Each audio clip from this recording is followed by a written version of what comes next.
And I think this leads to the confusion. We see this confusion, but the confusion comes from fear. Yeah.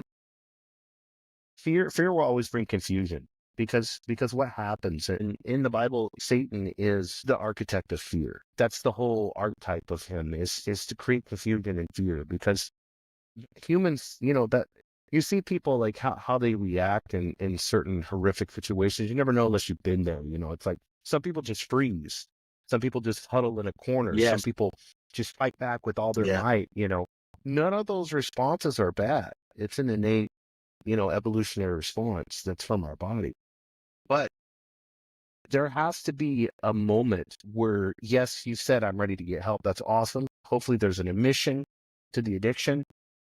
But this overwhelming feeling, know that that is your protective ego. It's the Satan in you, however, the devil, whatever you want to look at it. It's that part of you that wants to keep you in your addiction.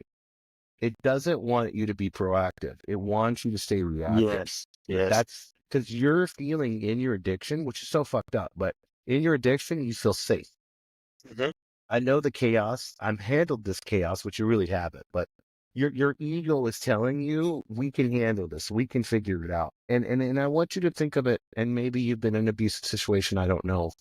But it's the same as the person that's been abused. They would rather take the hell that they know, and that hell that they know is having those people, smack them around and abuse them Mhm. than having to go take responsibility and leave that situation and go into a world that they don't understand. And you've seen this with occults and stuff like that, women trying to get out of cults, and they go back, because a lot of times they can't handle taking that responsibility and coming into a new world. Yeah.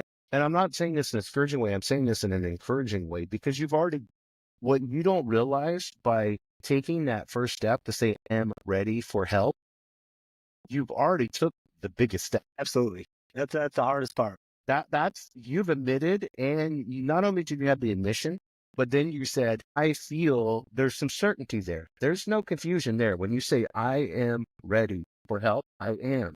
Mm. That's the creative part of you, the higher self, that's saying, I am ready for help. Those are beautiful words. That's so clear. There's clarity right in your one statement, and the help, the cool part is, I know you said you feel overwhelmed and there's so many options.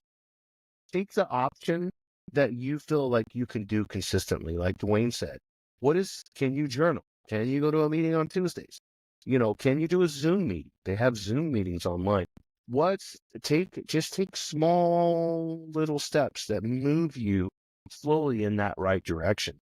And you're going to have a lot of resistance. That's part of it. But that I am part of you that's ready, it can handle anything that gets thrown at you. And Absolutely. you're a testament to that. You are too, bro. You are too. I love that.